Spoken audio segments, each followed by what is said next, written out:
సందీప్ రెడ్డి వంగ ఈ పేరు తెలియని వాళ్ళంటూ ఎవరూ లేరు. తీసిన 2 సినిమాలతోనే దేశమంతా హాట్ టాపిక్ అయ్యాడు. సినిమాలతో మాత్రమే కాకుండా కొన్ని ఇంటర్వ్యూలలో కొంతమందికి స్ట్రాంగ్ కౌంటర్లు ఇస్తూ మరికొంత ఫేమస్ అయ్యాడు.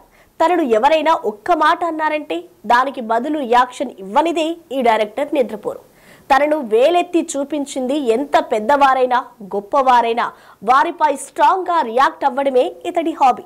ఇప్పుడు ఇదంతా ఎందుకంటే తాజాగా ఓ ఇంటర్వ్యూలో సందీప్ వంగ ఓ ఐఏఎస్ ఆఫీసర్ పై సీరియస్ గా రియాక్ట్ అయ్యాడు. ఐఏఎస్ చదవడం కంటే సినిమా చాలా బెటర్ అంటూ వంగ మాట్లాడడం ఇప్పుడు చర్చనీయాంశమైంది.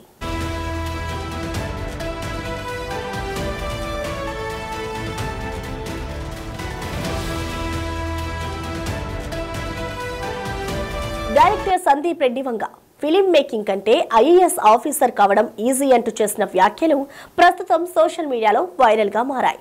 తాజాగా ఓ పాడ్కాస్ట్ లో పాల్గొన్న సందీప్ గతంలో యానిమల్ ని ఉద్దేశించి ఓ ఐఏఎస్ అధికారి చేసిన వ్యాఖ్యలను గుర్తు చేసుకున్నారు. ఒక మాజీ ఐఏఎస్ ఆఫీసర్ ఓ ఇంటర్వ్యూలో యానిమల్ పై చేసిన వ్యాఖ్యలు నాకింకా గుర్తున్నాయి. యానిమల్ లాంటి సినిమాలు అసలు తీయకూడదని ఆయన అభిప్రాయం. ఈ సినిమా సమాజాన్ని 10 ఏళ్లు వెనక్కి తీసుకెళ్లిందని అన్నారు. ఆ వ్యాఖ్యలు నన్ను చాలా బాధించాయి. ఆయన అనవసరంగా నా సినిమా గురించి విమర్శలు చేశారు. ఆ సమయంలో చాలా కోపం వచ్చింది. అయితే అప్పుడు నేను ఒక్కటే అర్థం చేసుకున్నాను.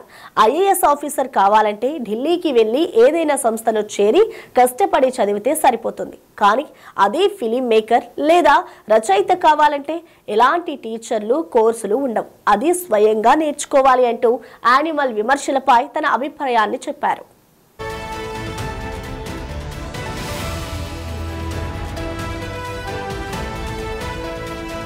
అయితే గతంలో ఓ మాజీ ఐఏఎస్ అధికారి వికాస్ దివ్యకీర్తిని సమాజానికి సందేశాత్మకమైన సినిమాలు అవసరమని, యానిమల్ లాంటి సినిమాలు అనవసరమైనవని అన్నట్లుగా విమర్శలు చేశారు. 12th ఫెయిల్ వంటి సినిమాలు ఎంతో మందికి ఆదర్శనంగా నిలిచాయని ఆయన చెప్పుకొచ్చారు. ఇప్పుడు వంగ ఈ విమర్శలను ఉద్దేశించే ఘాటుగా రియాక్ట్ అవ్వడం వైరల్ అవుతోంది.